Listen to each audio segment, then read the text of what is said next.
على أشرف الأنبياء والمرسلين وعلى آله الطيبين الطاهرين المطهرين وأصحابه الميامين المكرمين الأجمعين. أعوذ بالله من الشيطان الرجيم. بسم الله الرحمن الرحيم. قد أفلح من تزكى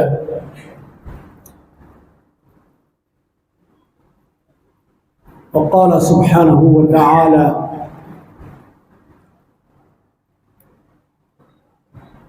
ياسين والقرآن الحكيم إنك لمن المرسلين. وقال جل جلاله وعم نواله وعز اسمه في شأن حبيبه المصطفى صلى الله عليه وسلم إن الله وملائكته يصلون على النبي يا أيها الذين آمنوا صلوا عليه وسلموا تسليما. اللهم صل وسلم وزد وبارك على سيدنا محمد وعلى آل سيدنا محمد وعلى أصحاب سيدنا محمد وآلہ وصحبہ اجمعین والحمد للہ رب العالمین.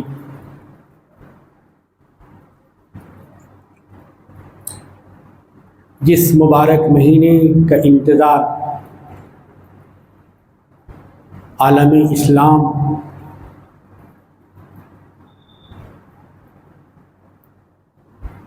رمضان کے مہینے کے نام سے کر رہا تھا، اس کا آغاز بھی ہوا اور آج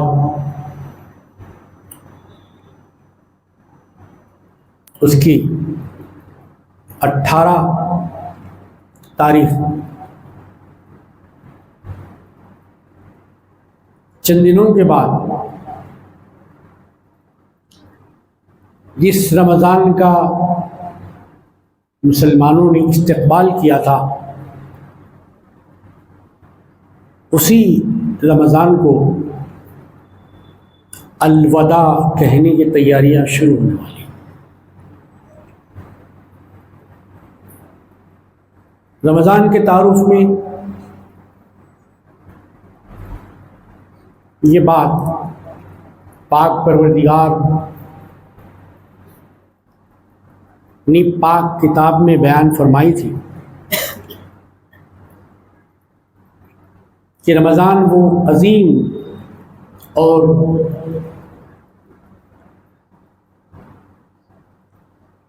خزینہ برکات اور حسنات جس میں اللہ پاک نے قرآن پاک کو نازل کیا.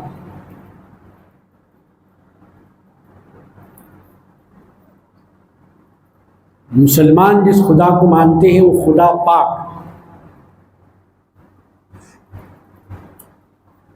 خدا پاک کے بھیجے ہوئے رسول پاک، پاک رسول کے ذریعے آنے والی کتاب وہ بھی پاک.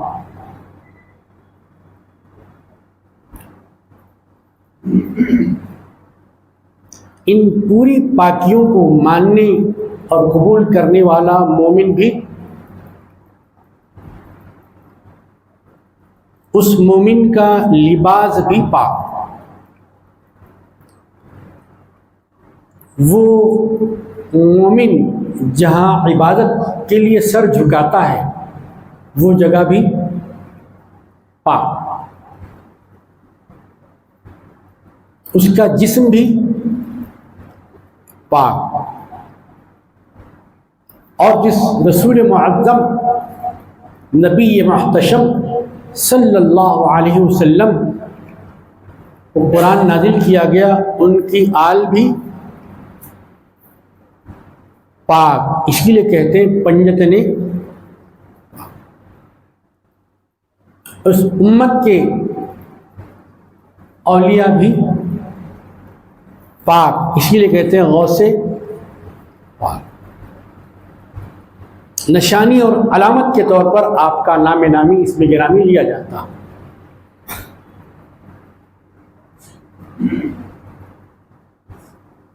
تو پاکی صرف یہی نہیں ہے کہ آپ کے کپڑے، آپ کی پوشاک بہت اجلی بے داغ سفید۔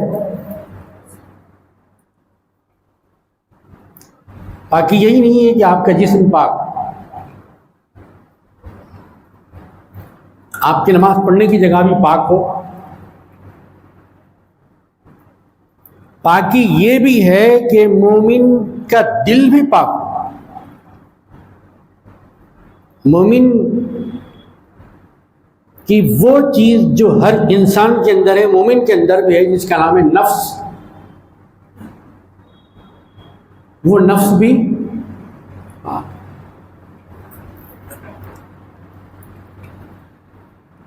مومن کی آنکھوں میں جو نظر ہے وہ نظر بھی پاک۔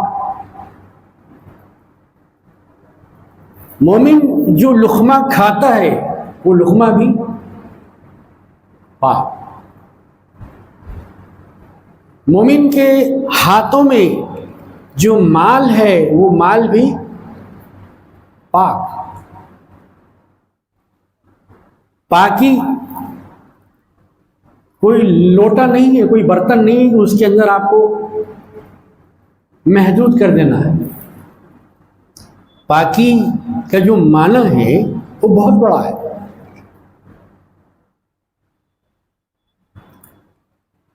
مومن جو روپیہ پیسہ کما رہا ہے وہ بھی پاک ہونا چاہیے۔ اچھا، پھر وہ پاک پیسے کو بھی پاک کرنے کا ایک طریقہ ہے، اس کا نام کیا ہے؟ زکوٰۃ۔ مومن کو اپنے آپ کو بھی پاک کرنا ہے، اور جو روپیہ پیسہ وہ کما رہا ہے اللہ کے حکم سے کما رہا ہے، اللہ کے کرم اور اللہ کے فضل سے کما رہا ہے، تو بتایا گیا کہ وہ روپیہ بھی پاک ہونا چاہیے، ناپاک نہیں ہونا چاہیے۔ اچھا، جو پاک ہے پھر اس کے پاک ہونے کی کیا صورت ہے؟ پاک تو ہے لیکن اس کے بھی پاک کرنے کی صورت ہے۔ پاک کرنے کی صورت یہ ہے کہ آپ کو جو حق اس دنیا سے روپے پیسے کی شکل میں مل چکا ہے یقینا آپ پاک، لیکن جب اس پر ایک مدت گزر جاتی ہے، 365 دن، 12 مہینے، کل ملا کر 1 سال، اور ایسا نہیں ہوا کہ آپ کو وہ جو روپیہ پیسہ رکھا ہوا ہے اس کو استعمال کرنے کی ضرورت پیش آئی، آپ کی ساری زندگی کے کاروبار چلتے رہے، آپ کا کھانا رکا، نہ آپ کا پینا رکا، نہ آپ کی ضروریات میں کوئی فرق آیا، وہ پیسہ ویسے ہی رکھا رہا، آپ کو چھونے کی ضرورت نہیں پڑی۔ آگے بھائی، اب تک تو اس میں آپ کا حق تھا، اب اس مال میں آپ کے ان بھائیوں کا بھی حق پیدا ہو گیا ہے جو اتنا پیسہ نہیں رکھتے۔ کیا کرنا پڑے گا؟ اب اس میں سے اتنا آپ کو نکال دینا ہے، جب وہ آپ کا مال پاک ہو جائے گا۔ اسی کا نام ہے زکوٰۃ۔ زکوٰۃ کوئی پہاڑ نہیں ہے کہ جسے اٹھانا ہے آپ، زکوٰۃ کوئی سمندر نہیں ہے جسے آپ کو تیر کے پار جانا ہے، زکوٰۃ کوئی مصیبت کی چیز نہیں ہے، بلکہ غریبوں کو، مسکینوں کو،